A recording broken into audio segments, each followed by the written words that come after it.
আসসালামু আলাইকুম প্রিয় ভিউয়ার্স, আপনারা অনেকেই পার্সোনালি আমার কাছে আমাদের গ্রামের নদী দেখার আগ্রহ প্রকাশ করেছিলেন।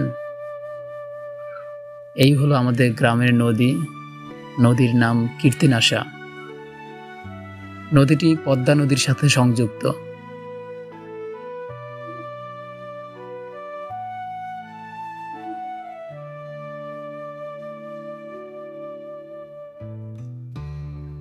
এখন প্রায় বর্ষাকাল শুরু হয়েছে, তাই নদীর পানি একেবারে জলে ভরাট।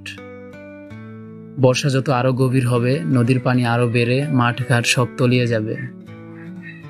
শীতকালে আবার নদীর পানি অনেকটাই কমে যাবে, আর বর্ষাকালে নদীর পানি একেবারে ঘোলা কাদাযুক্ত থাকে, আর শীতকালে নদীর পানি একেবারে স্বচ্ছ, খুব ফ্রেশ দেখা যায়। তো ভিডিওটি দেখার জন্য অনেক ধন্যবাদ। আল্লাহ হাফেজ।